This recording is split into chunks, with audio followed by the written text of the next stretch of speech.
Bonjour et bienvenue à ce rendez-vous d'information dans l'actualité en Côte d'Ivoire. Les infrastructures renforcent le développement dans la région de Lamé. À Djopé, les travaux de réhabilitation du lycée professionnel ont été lancés hier. En plus de ce cadre décent d'apprentissage, un complexe sportif sera construit à Akupé. Le secrétaire général de la présidence, le ministre d'État Patrick Achi, participait aux cérémonies de lancement de ces travaux.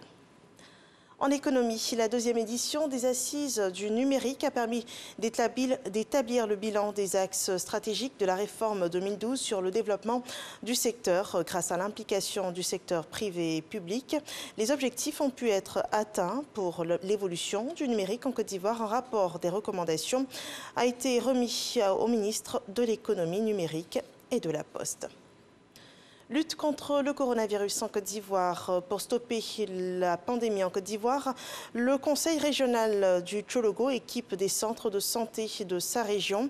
Des centres de santé qui sensibilisent les populations au respect des gestes barrières. 5 ambulances et divers autres matériels d'un coût global de 740 millions de francs CFA ont été offerts par le ministre Téné Birahima Ouattara, président du Conseil régional du Tchologo, afin d'assurer le suivi médical des populations. Et lutte contre le coronavirus hors de chez nous, le Ghana va recevoir ce jour la première livraison mondiale de vaccins gratuits. Le Ghana recevra 600 000 doses du vaccin AstraZeneca Oxford du fabricant Serum Institute of India. Cela dans le cadre du dispositif COVAX qui vise à fournir aux pays à faible revenu leur première dose de vaccin anti-Covid-19. C'est une annonce de l'UNICEF et de l'OMS. Et notons que le dispositif COVAX prévoit fournir près de 2 milliards de doses de vaccins contre le coronavirus cette année. C'est un effort mondial sans précédent pour assurer un accès aux vaccins à tous les citoyens. L'actualité au Nigeria, des tirs de mortier de djihadistes ont fait 10 morts et 21 blessés à Maïdougouri. Plusieurs obus se sont abattus sur la ville et ont touché des quartiers densément peuplés, selon un chef d'une milice pro-gouvernementale.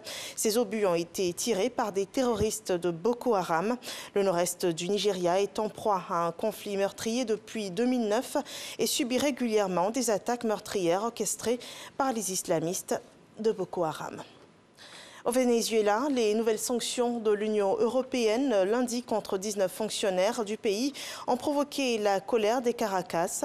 Le Parlement vénézuélien, dominé par le parti du président Nicolás Maduro, a ainsi demandé hier au gouvernement d'expulser l'ambassadrice de l'Union européenne.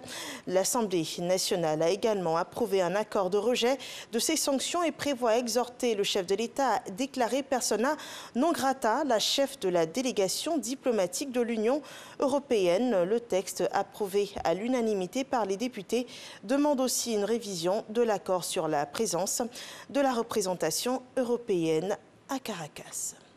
C'est la fin de ce flash. Merci de nous avoir suivis. À 13 h, le journal de la mi-journée. Portez-vous bien.